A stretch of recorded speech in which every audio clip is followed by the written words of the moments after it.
So I was working. I wrote my first book, 2005. It was Connecting with Your Team. What is It the was title? adolescents. What's the title? Connecting with your team. Have you Connecting got a with your copy? teenager. Have you got a copy of it handy there? No, not likely. You're in a I hotel. don't have a copy of it right Yeah. now. Matter of fact, I wrote another book called Life's a Garden, Okay. and I'm writing a new book that's going to come out January 17th. Okay. It's going to be a series. So first I wrote something. Let me explain the first one. First one I wrote is called Connecting with Your Team. That's a book of a teenager. He does bad stuff, go to raves, he kills somebody, but he changes his life. Becomes a billionaire, but he changes his life. And I write about the concept and the principles of what parents should look for in their teenagers.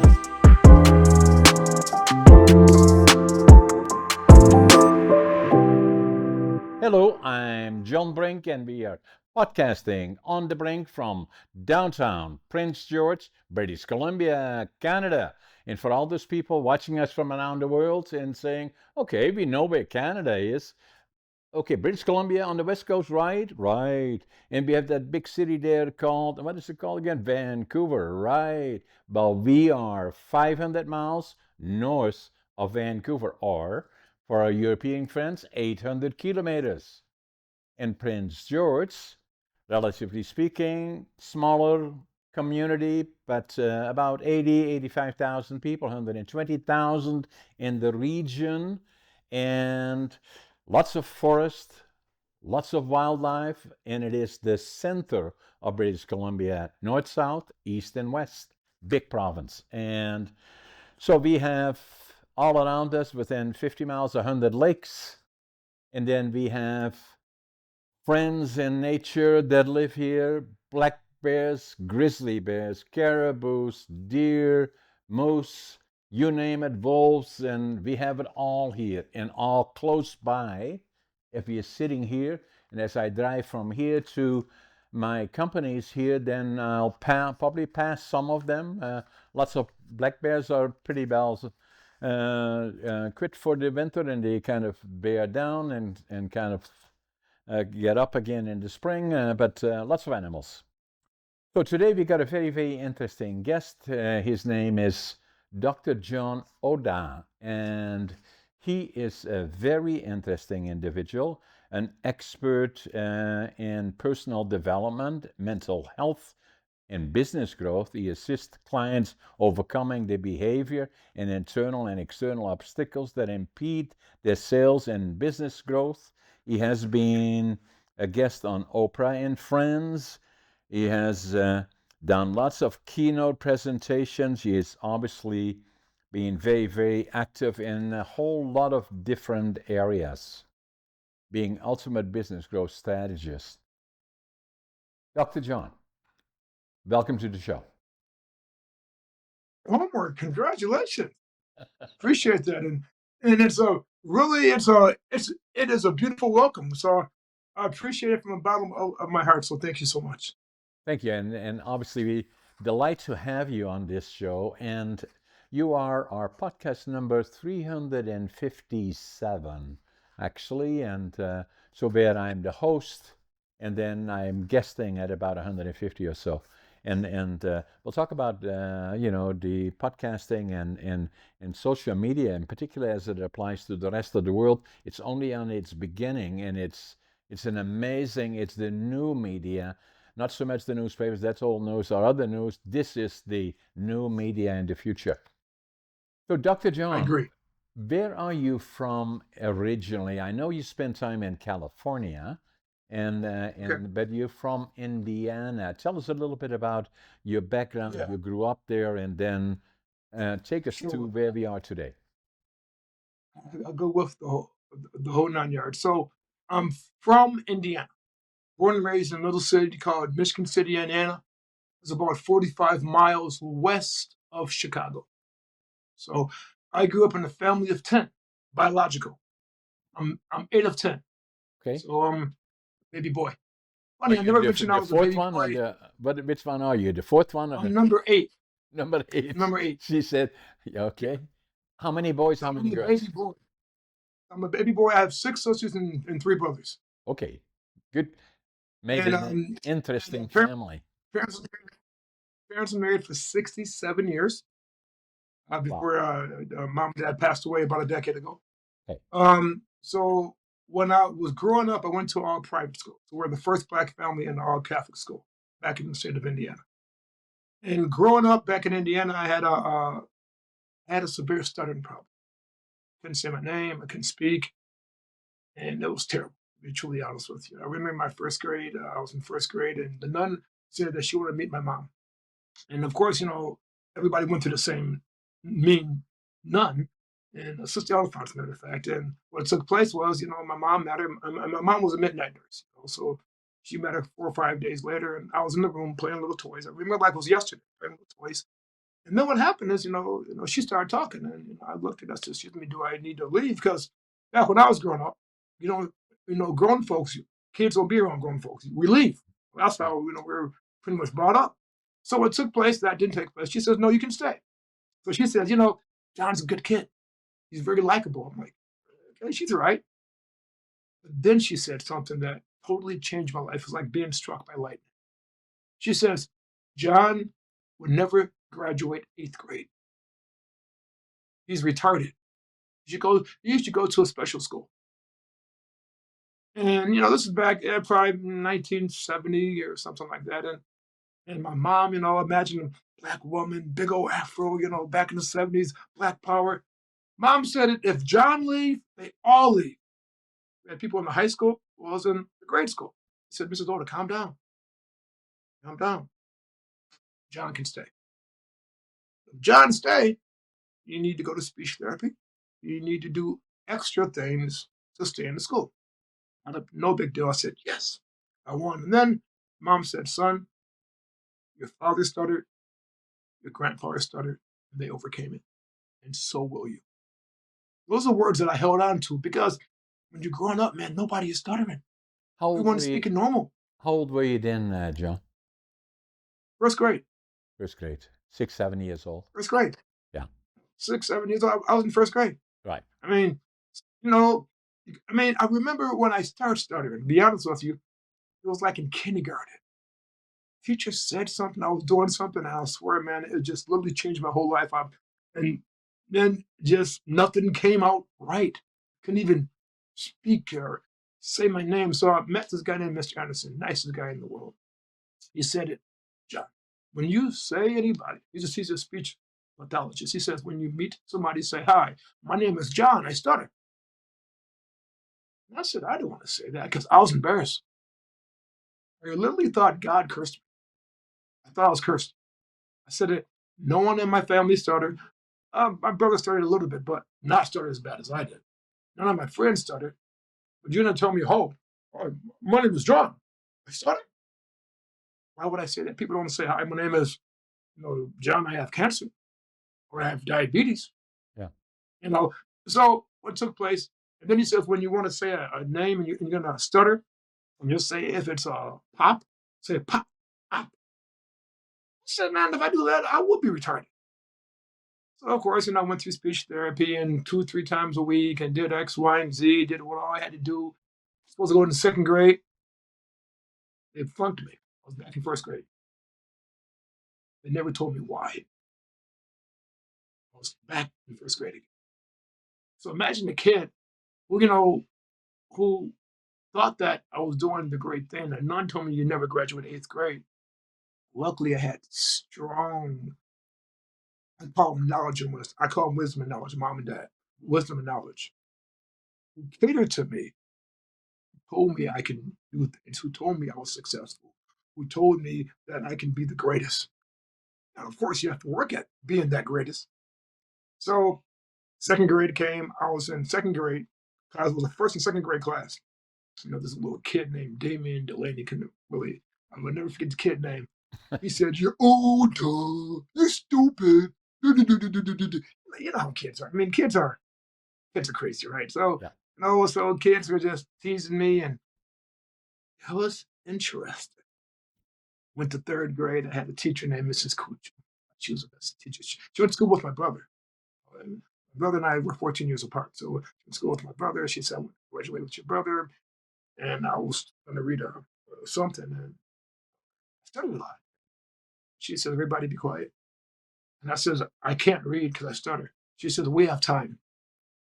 And she waited.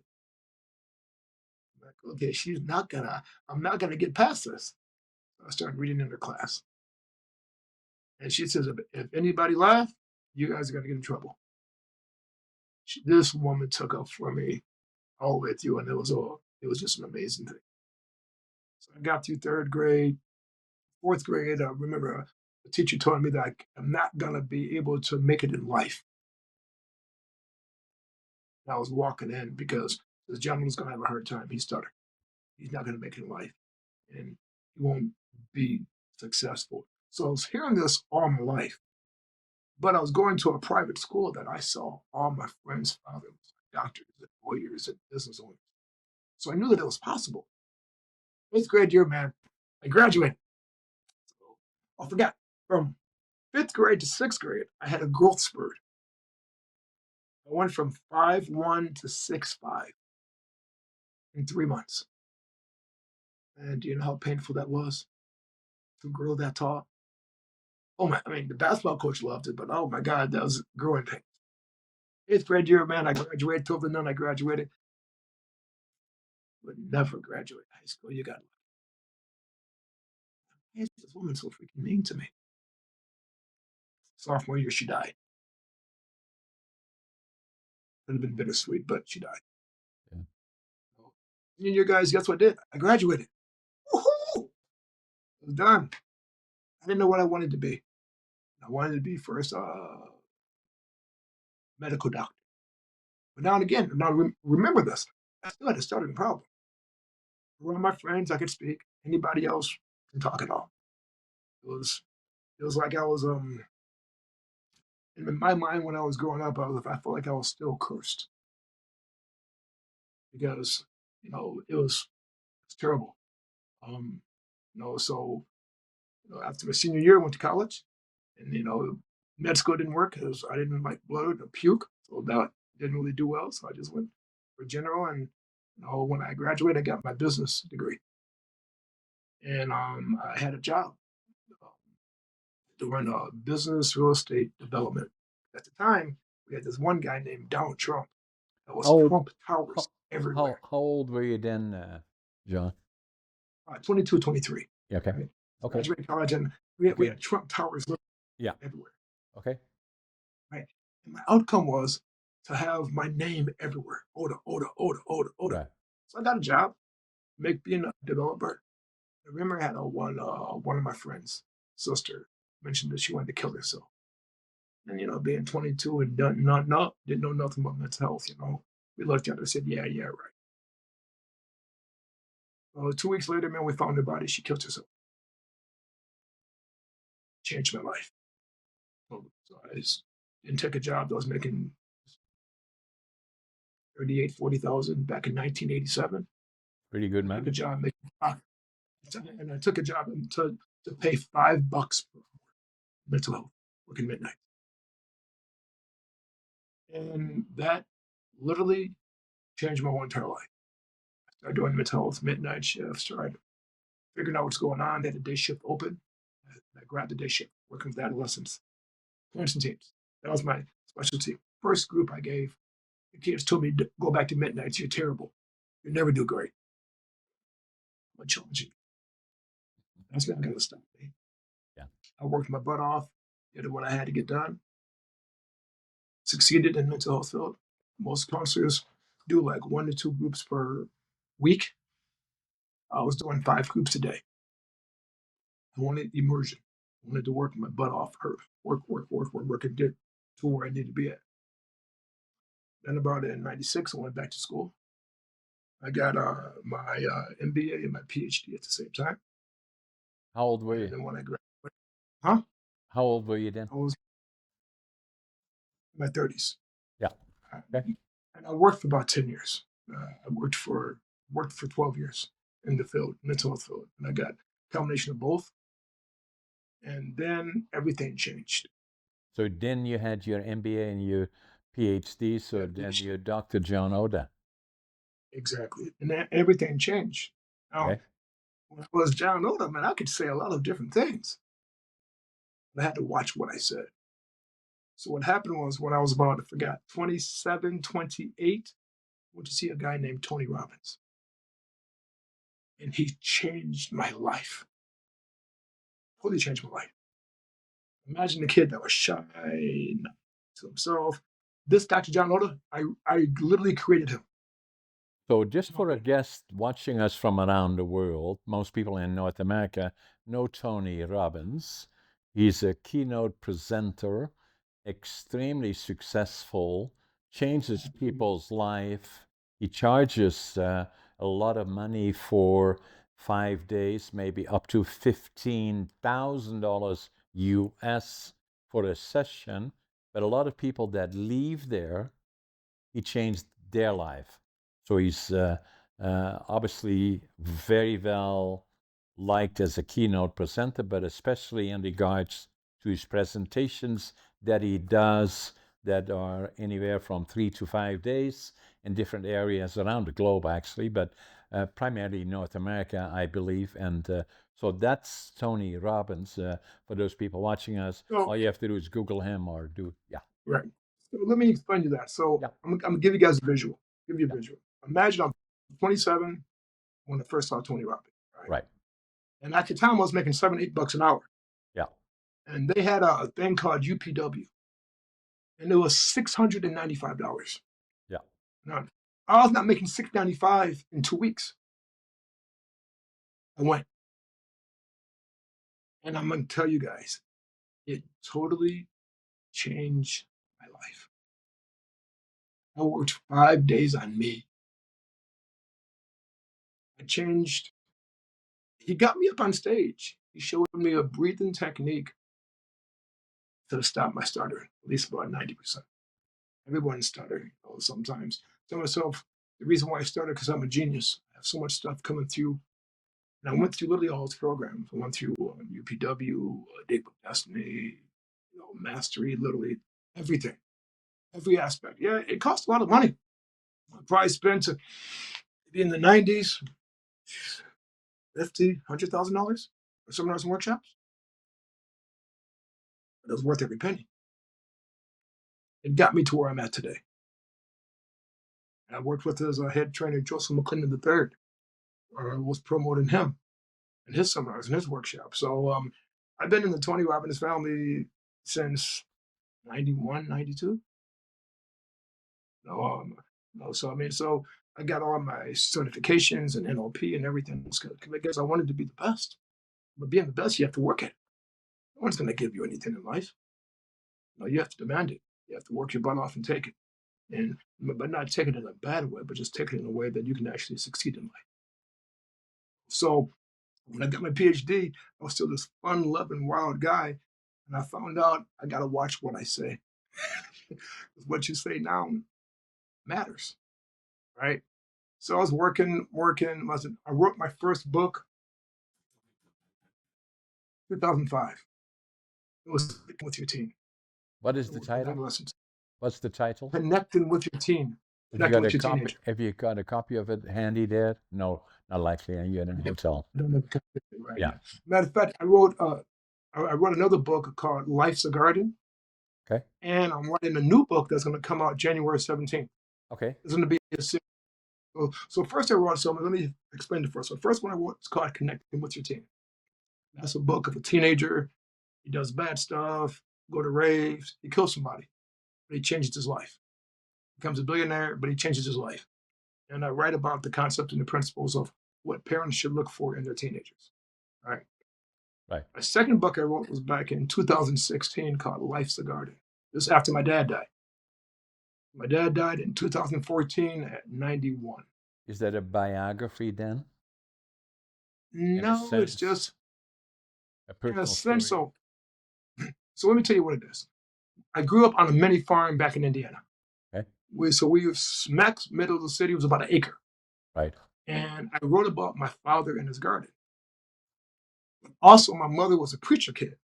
So I have a little more of a spiritual principle to life as a garden. We talk about the garden principles of you plant your seeds, you water your seeds, but every thought is a seed that you plant. And what you say is a seed of that you plant. So you have to. So that was called Life's a Garden. My book that I'm writing right now will be out in January. It's a combination of both of these books.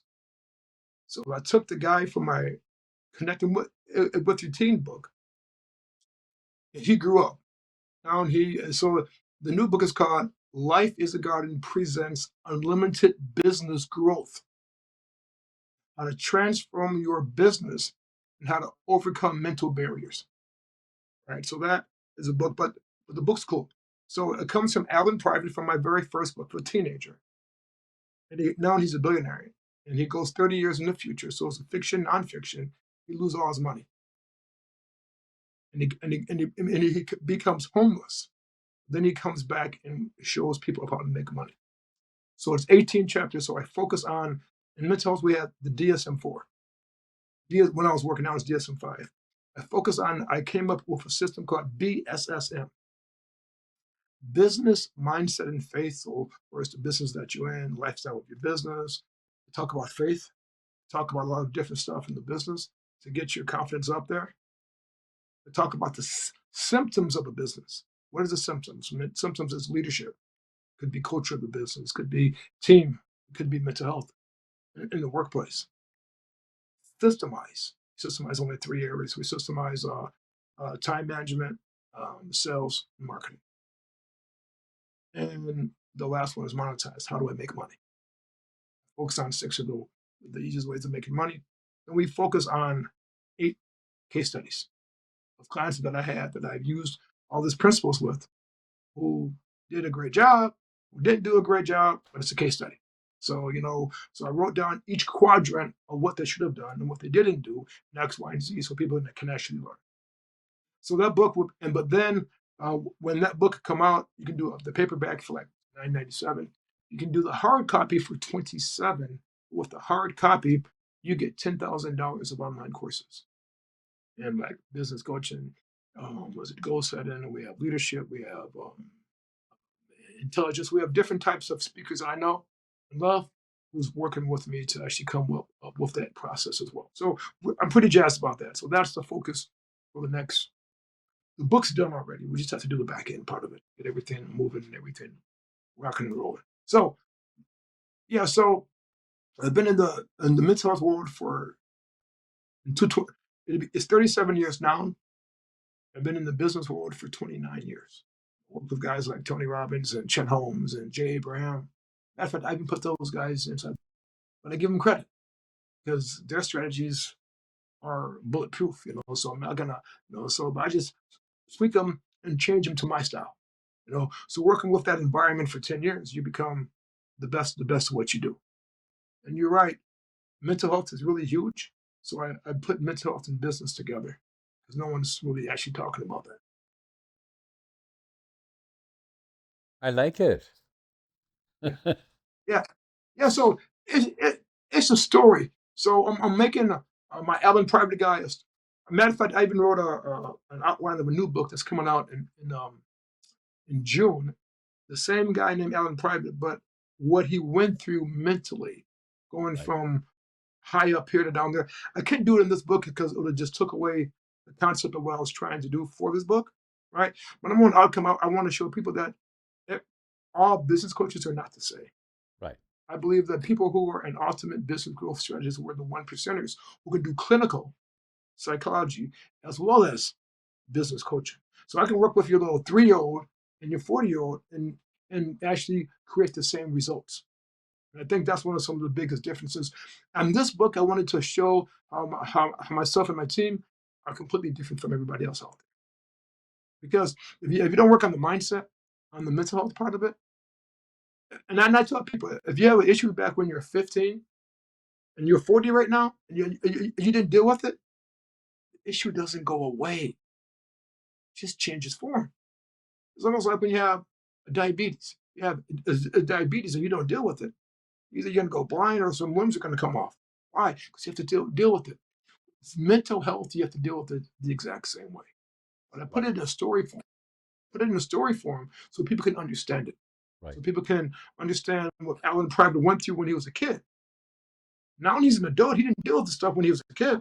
Now he's dealing with it right now and is being 45, 50 years old with a family to deal with mental health issues and running a successful business.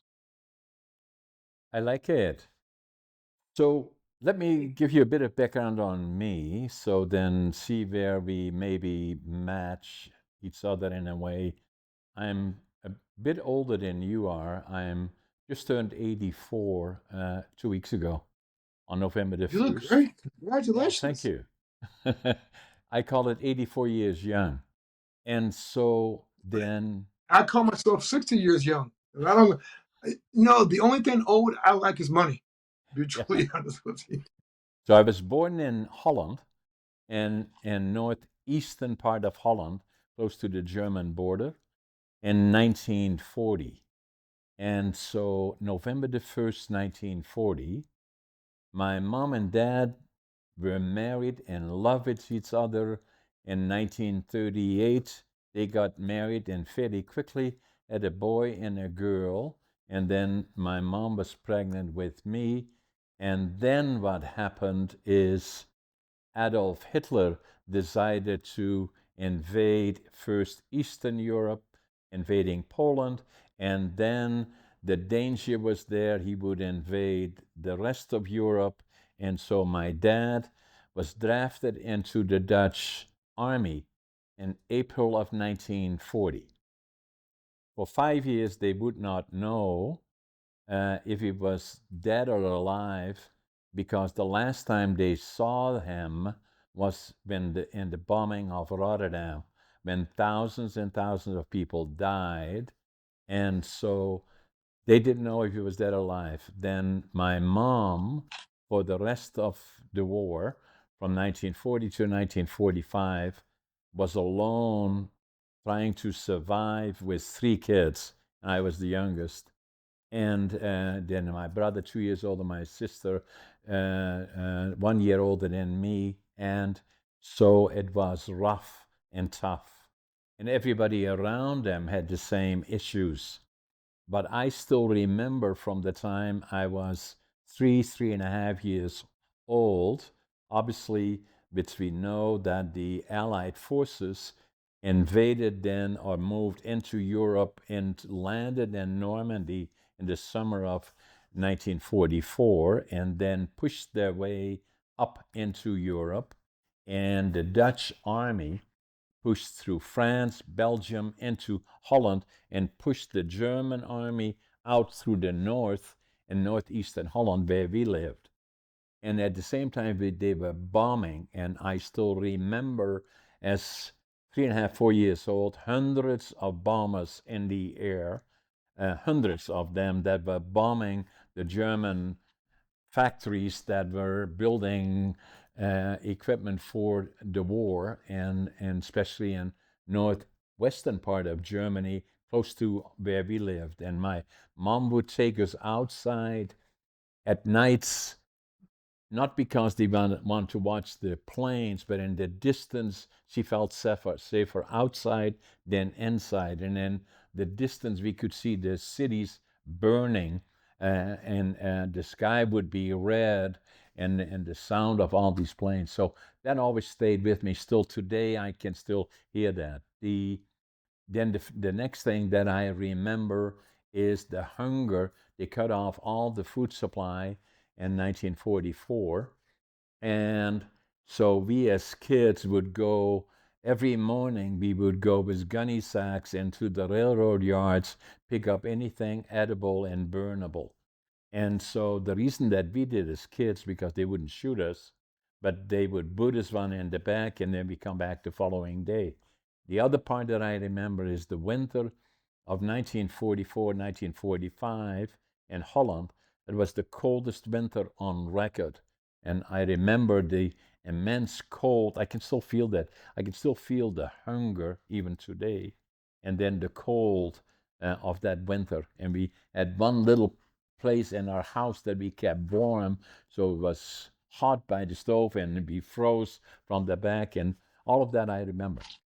So then in April the 12th, 1944, 1945, we were liberated by the Canadian Army, and we saw far too much that we should not have seen. Especially in the northeastern part of Holland, where they pushed down the German army and they blew up all the bridges behind them to make sure that they slowed down the liberating forces, and a lot of people were shot, and we saw far too much that we should not have seen. So but the Canadian Army made such an impression on me that I knew from that point forward I would go to the land of my heroes, Canada, when I grew up. Tried to go when I was 17, and my parents wouldn't let me then. Then I was drafted into the Dutch Air Force for 2 years, and then after that, I emigrated to Canada when I was 23. And academically, I was not a success story. I failed grade 3, and I failed grade 7 3 times. And then they said, what are we going to do with this guy? And some people said, send him to the mentally challenged school. They said, no, we're not going to do that. So they found me a job. My dad had been in lumber. My grandfather was a master carpenter. So they said, let's make him a furniture maker. And so they sent me at 13 to a furniture factory. And then in the evenings, I would go to the college and become a furniture maker. But as you already know from your story, is that kids can be hard on each other.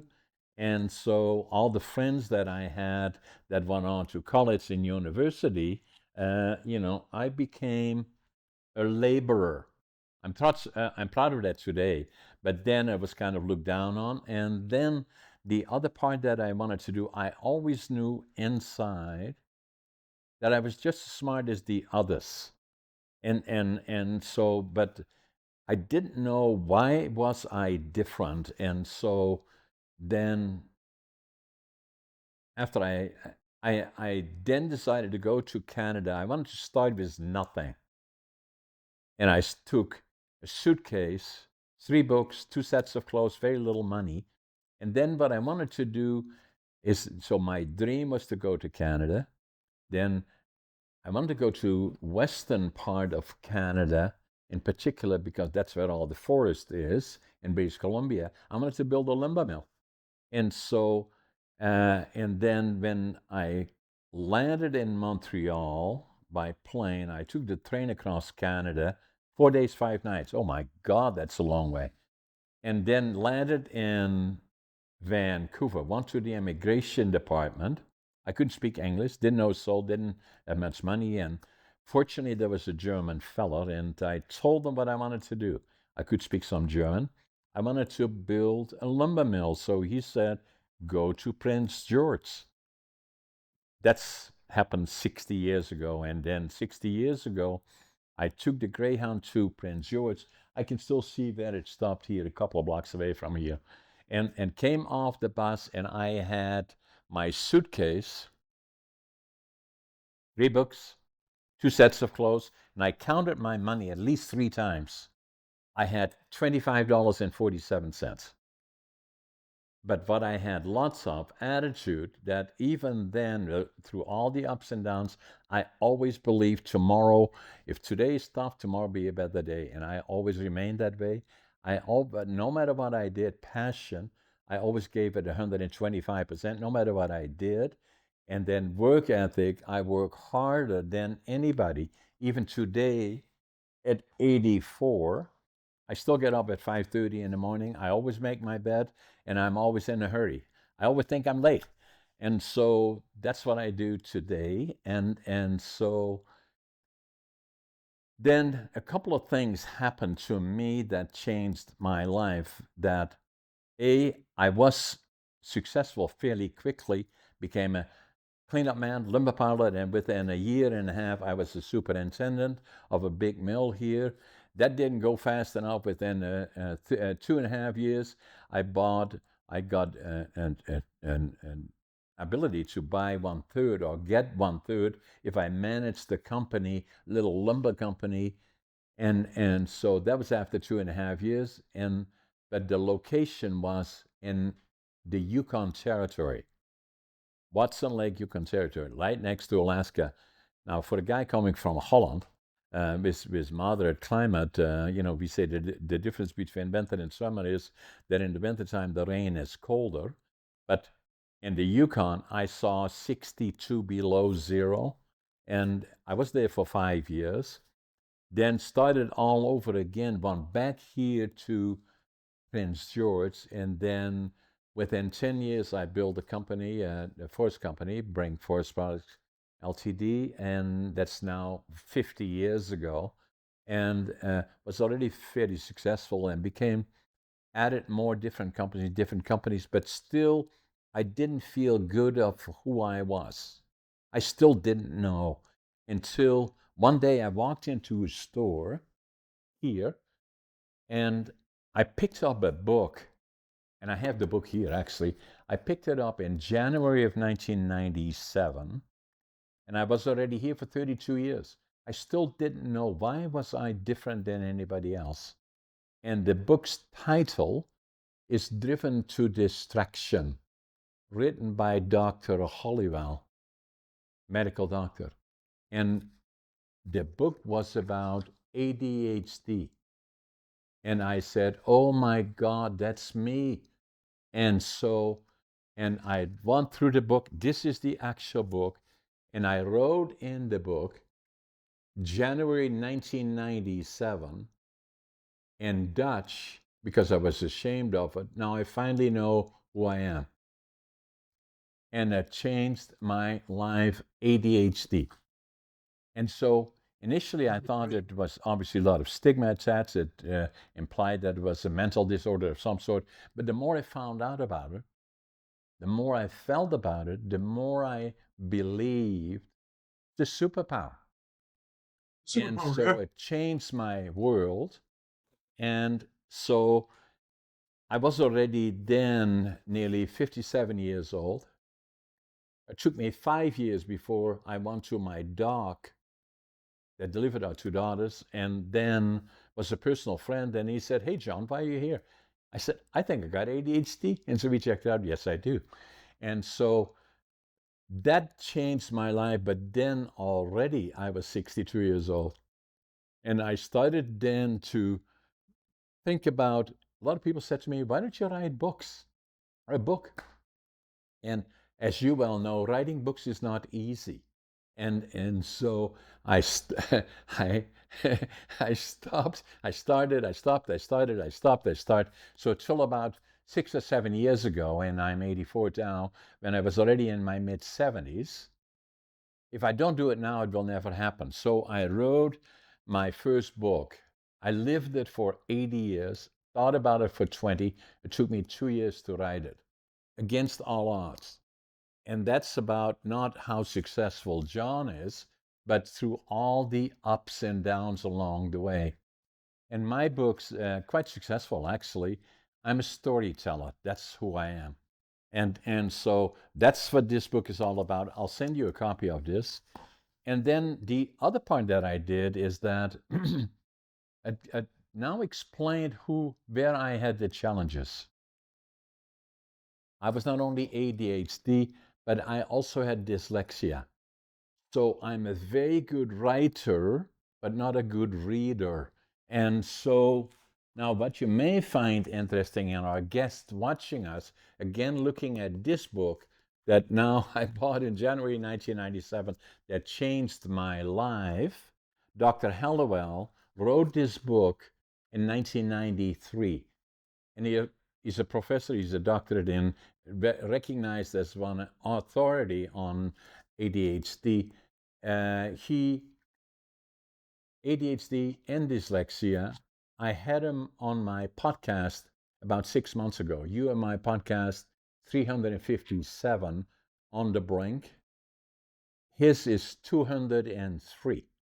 And so as I talked, amazingly, and so as we had a podcast and talking about, now had really looked into it and understanding ADHD. I believe it's a benefit, it's not a liability. It's a superpower if you know how to use it. And so, as we discussed it, I suggested to him, he's the expert, not me, although I lived it, is saying that ADHD, probably 20% of the population, ADHD. Initially, it was thought 8%, maybe. I believe it was 20%, maybe even more. He said to me, no, John, at least 25%. I agree with them. Now, the other thing, I've been in business, been, done all the things that you talk about, maybe not to that extent, but still, I'm a keynote presenter all over the place. I have 10 different companies, and I've been in business, for the last 50 years, and so. But it's not about that part. But the point that I was making is, so I've met a lot of successful people and a lot of very, very smart entrepreneurs in particular, and business people that I concluded, at least in my mind, I suggested to Dr. Hollywell that in my experience, I believe 50% of the people that I have met, successful is the operative, entrepreneurs, ADHD. He said, no, John, probably 75%. I agree with him.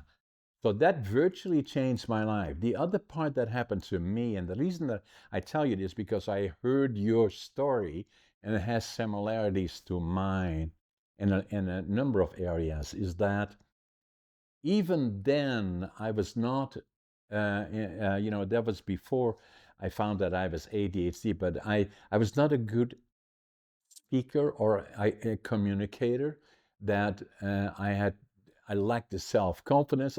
Although I was very successful in business, I usually, if I had 3 or 4 people in my own environment, I worked okay. So then somebody, an ex-sister-in-law, actually said to me in the 1990s, I want you to come with me to Toastmasters. I said, what's Toastmasters all about? He said, it's where they train you for communication skills. I said, oh, okay. So I said, okay, are they going to ask me anything? He said, no, you just sit there and watch it. So that's what I did. And then halfway through the meeting, somebody said, hey, John, tell us all about you. I said, oh my God, I'll never go back here. But I did. I stayed there for 10 years. And then the highest level in Toastmasters is a distinguished Toastmaster. And for those people watching us from around the world, there's probably 450,000, if not 500,000 people as we speak in North America in Toastmaster clubs, maybe even more. And so we have 3 clubs here in Prince George, small community. And Toastmasters is about, a lot of people ask me that, they say, what is it all about? Well, it's about, first and foremost, not speaking, it's about listening, becoming good listeners. And then the second one is to be able to coordinate and articulate points that you wish to make on impulse while you're standing up and saying, okay, here are the issues, give us a coordinated approach to it and or discussion about it. And then the other one is about becoming a speaker. Then it does business meetings, and all of those things is about Toastmasters. There are probably 10 million people around the world that have been in the last 30, 40 years part of Toastmasters. But they go to certain levels, but few, probably less than 1% go to the level of distinguished Toastmasters. I did. It changed my life. And then, so I'm a late bloomer. I started writing books 6, 7 years ago. So the second book is that I did is, I felt I had to write a book about ADHD, and I wrote this one, ADHD Unlocked. And very popular, actually. Again, in the same way, I wrote another book I'm going to quickly show you, is that I find a lot of kids, in particular, saying, what do you want to do when I give presentations to high schools, colleges, universities, and saying, a lot of times when I do it, say, what do you want to do when you finished here? And a lot of them say, I don't know. And so what I say is that it's very, very important early in life that you kind of explore which areas are you good at, what can you do. You want to be a truck driver, talk to a truck driver.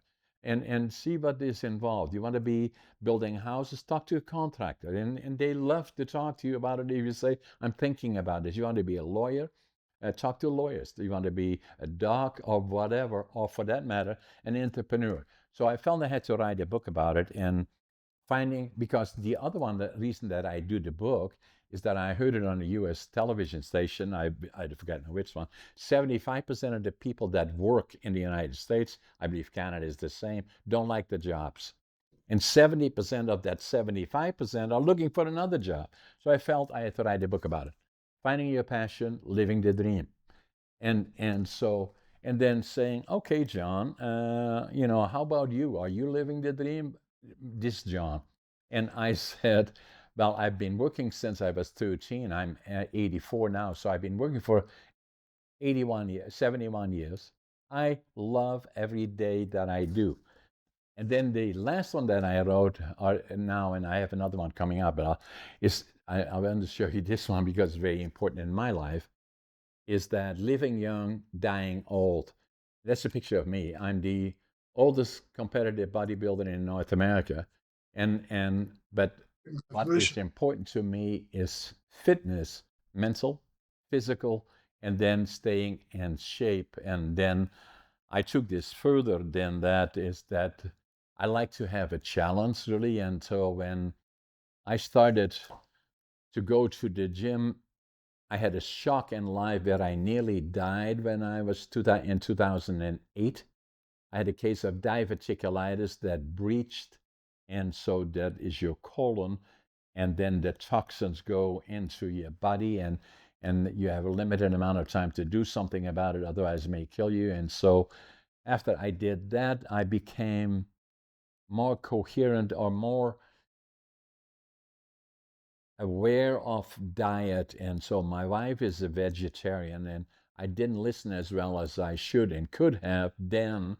And then I said, yeah, okay, I'm going to have to do something about it. The other one, I was also, in terms of going, staying physically fit, going to the gym.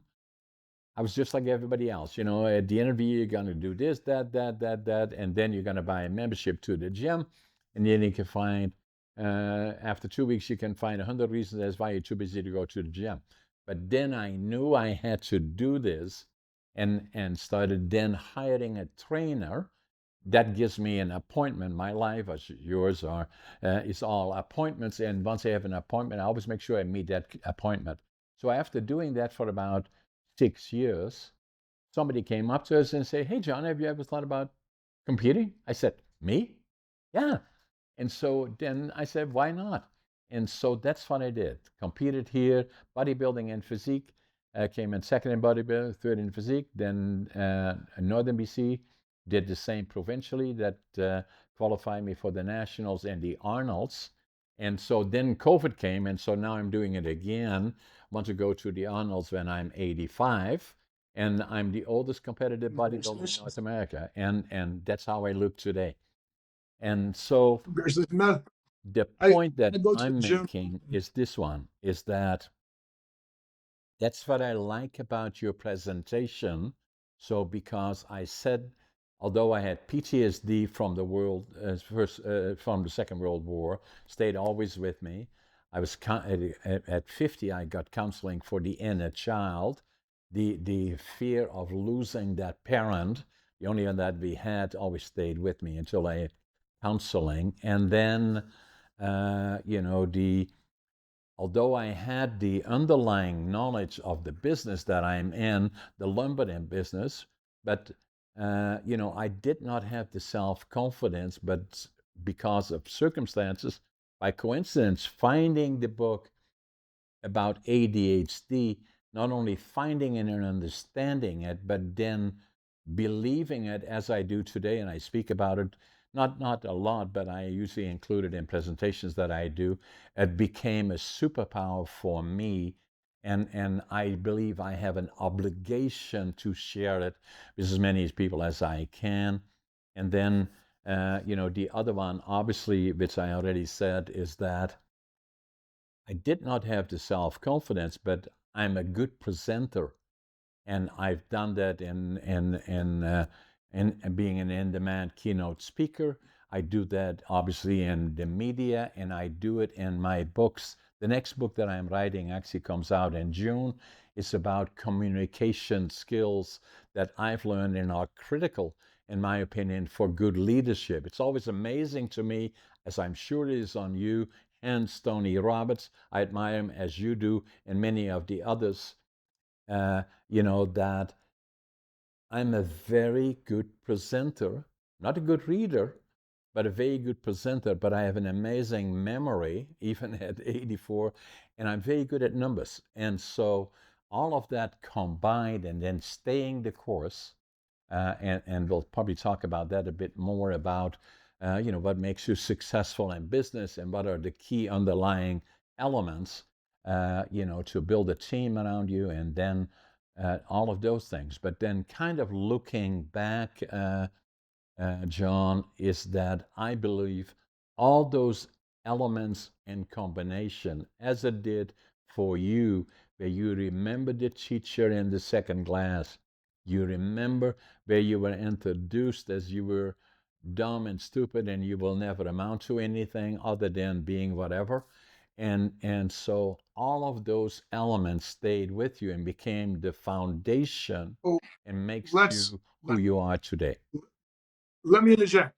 I was never dumb and I was never stupid at all. Right. That was their belief system. That was not my belief system. Exactly. So I want to make it very, very clear: never dumb, never stupid, ever. Right. I think a lot of times people can put their belief system onto you, and you can buy it, you can grab it, or you can accept it. I literally declined it because that's not who I am. Right. So, and a lot of times, and here's what I didn't bring up. The nun wanted me to go to a group. If my parents were stupid, like if my parents believed what she believed, I wouldn't. I would never been. I would have been in a group home. And my theory is, how many other people that parents should have had enough sense and backbone to say, fight the system, fight for the kids, and have them live a great life. The biggest things about it is a lot of parents they conform. And they conform into what other people say they do, opposed to go against the grain and go, no, this is not who my child is. Let's figure out what's going to take place and let's give them the best possible life. So when you mentioned dumb and stupid, I was never dumb and stupid. That's her belief system. What Correct. I did have is I did have a stuttering challenge who made me who I am as a person. Because after being a stutterer, as people say, I'm a speaker. So I speak on stage. I don't speak slow on most people. I speak so fast that it's amazing. But the biggest thing about it is this is what I love and this is what I do. So I wanted to just to correct you, let you know that I was never dumb and stupid. That was But just their belief system. and that's the point Go that ahead. I was making, John, as far as they were concerned, not my parents, but others were concerned. I failed grade 3. And then I failed grade 7 3 times in saying, what are we going to do with this guy? Send him to the mentally challenged school. And then your friends and the kids can say, well, he's too dumb to learn. He's too dumb to go to school. He becomes a No, I laborer. mean, okay, so let's go backwards, right? So I come from a parents that was much older than my other friends' family, right? Right. And my dad always used to tell me mom and dad when I was young, right? If people are not feeding you, financing you, or being intimate with you, who cares what they think? They're gonna think it anyway. So a lot of times I didn't care what people think about it. Even today, I don't care what people think about it, but they're gonna think it anyway. There's a lot of people they hold this judgment of what people think about you, how people see you. To me, I don't give a damn. Is my big thing about it. You can't let their insecurities dictate of who you are as a person. When they see a confident person standing in front of them, they might say 10,000 things about me. And next, if you're not feeding me 24 hours a day, financially me 24 hours a day, or being intimate with me 24 hours a day, I don't care what you think about me or say about me, because you're going to say it anyway. It tells me that you have too much time on yourself. You should work on your own issues. But And a lot I'm of times saying, people don't work on their own issues. what I'm saying is this, John, is that credibility is indefensible. Your friends know, and your enemies can be convinced, And who cares anyway? It's the results that No, count, not what they think.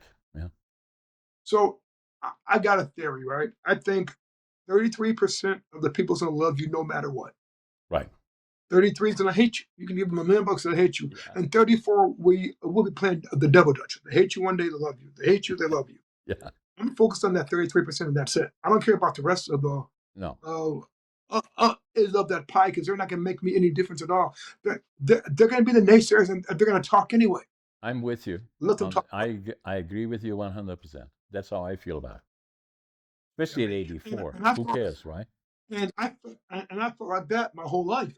It just didn't make a difference. When I was a kid, up until about 27, when I went to that seminar. After that, I didn't care what people Yeah. said about me. Next, I mean, you're gonna say it anyway. And what I like about you working out, I'm a gym rat. I go to gym 6, 7 days a week, I two, like three it. hours a day, depends on time. But I'm a gym rat. I love the gym. I love the atmosphere. I see guys, 70, 80 look like a Greek god. So I tell myself I can't never stop working out because these guys are coming in here doing what they got to get done and making sure that they're being healthy. I think that uh, a person should focus on what their uh, people can tell me their top three values, and then I can tell you of how your life's going to actually be. Because your top three values is going to dictate your whole life, right? And it appears to me that one of your values is health and you know health and fitness, which is a beautiful thing because it needs if you don't have anything. So congratulations on that. But I just wanted to like interject you. I was never dumb and stupid. That's not in my vocabulary at all. No. The People reason that might have thought that. I mentioned it was so important because at the time that I failed grade 3 and failed grade 7 3 times, some of the people would say, "Well, he's dumb and stupid. He doesn't know what." And so I'm going to school or continue. So, but at that No, no, no. point, But I'm not John, saying that my parents would but suggest John, that. Yeah. that's what people said. Yeah. That's what people That's the said. point. Now, That's the if point. you said that about yourself, well, then we have a challenge right now. But if you don't say that about yourself, then who cares what people say? Guys, people are going to say something bad about you when it comes to business, with personal life, all this crazy stuff. People are going to talk. They're going to just keep on talking. Yeah. And my thing about it, let them talk. I don't have time to defend myself or anything else. I don't care what they think. Next. So, John, give me the 3 elements that you said earlier that are the basis for success. The three elements are basics for success. What I believe, first and foremost, you got to believe in your higher power, which I call God. The second thing about it, you have to believe in yourself. Third thing about it, you got to take risk. As you mentioned earlier, you said 75% of people don't like the job. Well, if you don't like your job, then then if you work a 9 to 5 job, what are you doing from 7 to 2? Why don't you start your own business? Why don't you do X, Y, and Z? Why don't you? When I was working in the mental health field, I worked in the mental health field. Then I did private practice, right? And then when I started doing the business stuff, I still did mental health field, and I was still working my business. When my business made 5 times as much money as my mental health job, I quit that and started strictly just doing the business part of it. But you know, but I love mental health, just didn't pay it enough, right? Yeah. Then I live in Irvine, California. So if you're not making crazy amount of money out in Irvine, California, you're not doing well. I lived in 5 different states. So when you said Vancouver, I Washington, I lived in Portland, Oregon, and I lived in Vancouver, Washington. So I went to Yeah, right on the border. Vancouver is BC all the time. So I went there a lot, right? I Right. lived in Chicago. I lived in Oak Park, Illinois, right by Chicago. I Right. lived in Indiana, and now I stay in Irvine. So I lived in 5 different states, right? You, Right. I was not an army brat. I just wanted to go someplace. I didn't want to stay in the same place forever. I went to my 40-year high school as reunion. It was different. It was like a time warp. A lot of people they just stayed there. I wanted to leave and explore and do things. I mean, and I think when I became when I did my own thing is when I left home, went to Portland, Oregon, And I started doing a lot of seminars and workshops and everything else because nobody knew who I was. At home, I still had that label.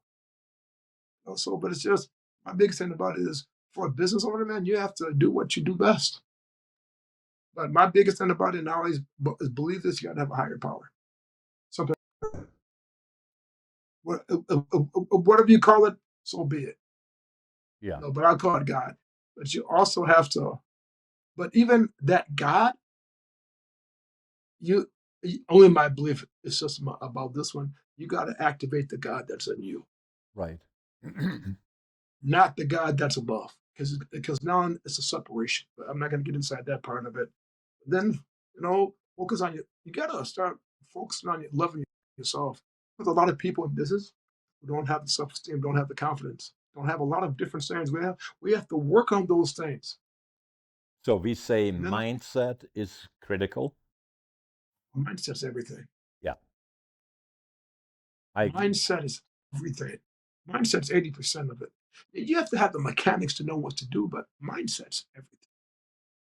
So, so what I'm saying, correct me if I'm wrong, is that it took me a long time to find out who am I because of these other elements that the in particular ADHD in my particular case, and I see that all over the place. And then the other part I believe in and leadership is becoming a good, effective communicator is very, very critically important. And a lot of leaders are not good communicators, has I been my agree. experience. I believe that, and I mentioned this inside the book, right? There's three types of leaders, but I will hit on the one that's the most important ones, effective leaders. Effective leader will work on themselves. You can Yep. work on yourselves, you can work on others. But if you don't, but there's a lot of leaders who don't work on themselves. So if you can't work on yourself, how can you call yourself a leader? You've got to also learn how to effectively communicate. I believe a great leader should be like the Pied Piper. You need to lead people. People need to follow you. That's called leadership. A lot of times people have the dictatorship. Exactly. I'm the CEO, I'm the vice president, you need to listen to me. Well, that's not gonna go far at all. They're gonna do X, Y, and Z. But if you're a phenomenal leader and you're the Pied Piper, people are gonna go that extra mile because of who you are as a person and what you bring to the table. I think that is the complete big differences of leadership, right?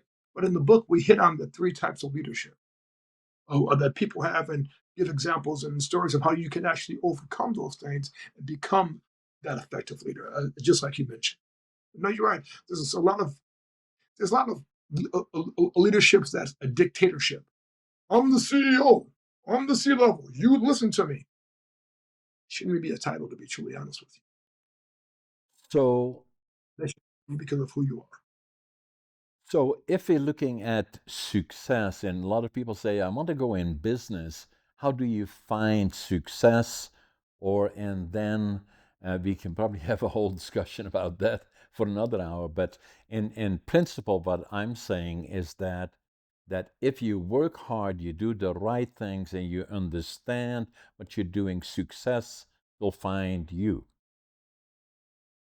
Yes, and doing something that you love is That's a given. successful. Yeah. And Finding no, your passion. no, a lot of people mention success. You have to be a millionaire, you have to have this car, drive in this Yeah. area, which is don't get me wrong, that's fine. To me, is have success is when you love what you're doing. You can wake up in the morning, get excited, get that passion, and you want to get it done. It's a big difference, Yeah. right? That's to me is successful. When I have to see clients or talk to clients and everything else, and but I can change them from that caterpillar to that butterfly and that metamorphosis. We all go through a metamorphosis. Well, let me guide you through that metamorphosis Right. in a way that you would be successful, so I can work on your foundation and make it stronger and show where you're at. To me, that is success. Yeah. My thing about it, when I meet anybody, I'm like, okay, how long will this take me to get this transformation? Yeah. That's and then that's how I and that's what geeks me up. I'm like, yeah, this is fun. Yeah.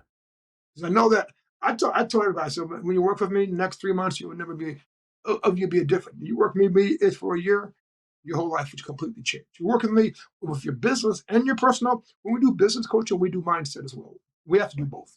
Right. It's not just one or the other. You guys can't work in the business and you hate yourself. That, we got to work on the mental part of it. And what I don't do is, as well as my team, I don't label a person. Right. I don't label you at all. I hate labels because I was labeled, Right. and I don't like labels. When I label you being a genius, I label you as you have a superpower. And you have a superpower, let's show you how to use your superpowers because you have these superpowers, you know how to use them now. So let me show you how to actually use them to your style and then make you even better. But I'm not going to label you because what you're going to do, if you say that you're bipolar, you're going to look that crap up. Oh, that's me. That's me. That's me. Right. Let's go to a step further, right? You said people are schizophrenia, right? But look at Jesus. If Jesus Christ was in the world right now, they'd say that he is a schizophrenia by the label. He hear Right. voices. He see things. He talk to things, right? I don't want to label anybody. I think labeling to me, unless it's powerful, let's even say you're a genius or are you a millionaire or you're whatever, if it's going to be a positive thing, you do it because that's a positive label. When you give me a negative label, I'm gonna look that up and I'm gonna become that negativity. Right. So to me, I don't label a person. I said it, and then this one guy walked up to me, he said, "Yeah, I'm ADHD," and I said, "I don't believe that." And he said, "Well, why would you say that?" I said, "When you have a session is with me, man, you go right through it." I says, "Maybe stuff that you don't like, you can say that you're ADHD, and that's a nice excuse to make." I said, "So let's just call it a superpower." And the areas that you don't like, let me work with you on those things to have you be neutral or even like it. I said, but I don't label. When someone labeled me as being retarded, you don't even know me. You label me that I would never graduate eighth grade. That's only your opinion. You should never tell a kid that. Never tell a kid that. Luckily, by the Exactly. grace of God, and only by the grace of God, I had great parents, Yeah. phenomenal parents. Yeah. Now, were they perfect? No. But were they perfect for me? Absolutely. Dad died. Was it 10 years ago at 91? Yeah. My book's gonna come out on his birthday on January the 17th, and he'd be 102. My mom died at 6 years ago at 86. So I call my parents wisdom and knowledge. Yeah. They are.